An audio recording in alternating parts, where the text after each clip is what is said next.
Hi, my friends.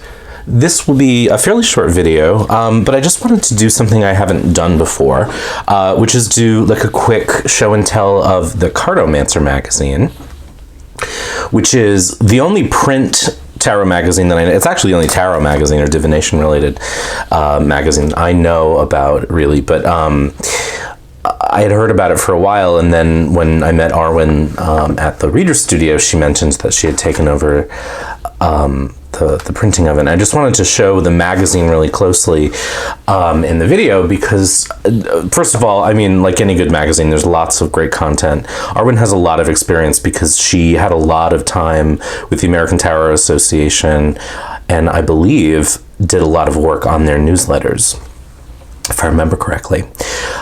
So the content is always really great. They're nice. This is the most recent episode, the most recent issue. But the articles are really nice. None of them are super long, so they're great. You know, it's great to throw it in your bag, and like if you're sitting in the office or waiting, you have just a quick article to read.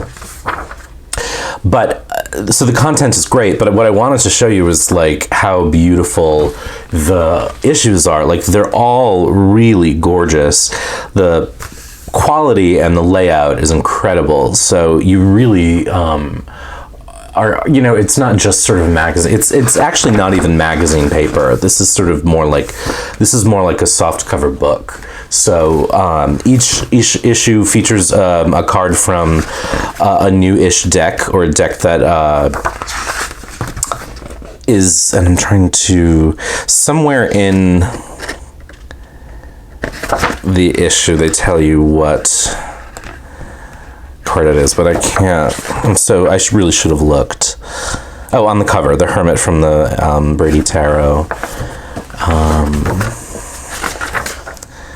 This is The Influence of Angels Tarot by Jody Boginski-Barbaresi and Karen Boginski.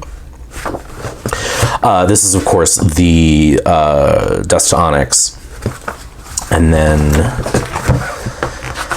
this is the Bone, Stone, and Earthflesh Tarot by Avalon Cameron and Anna Turian. So, and I will also say that as you go through the issue, there are a lot of independent decks that get attention. So it's not, you know, it's not mass-produced decks only. And there's just a huge range of folks from the tarot community. Some known, some not as well known, but you'll see articles from Tony Poole here, from the Card Geek, obviously Arwen, Chase Two Owls.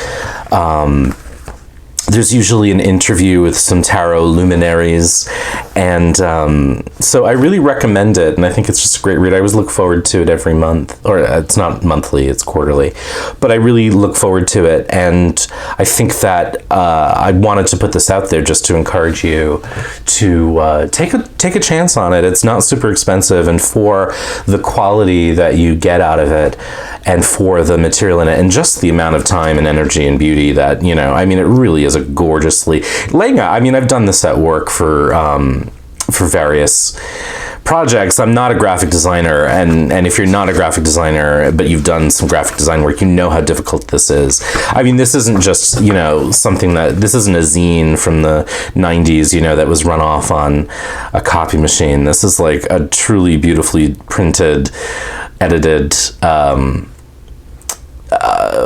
you know, publication. So I really recommend it. I will try to remember to put the link for subscriptions down below, but if I forget, you can Google the Cartomancer magazine and it should be really easy to find.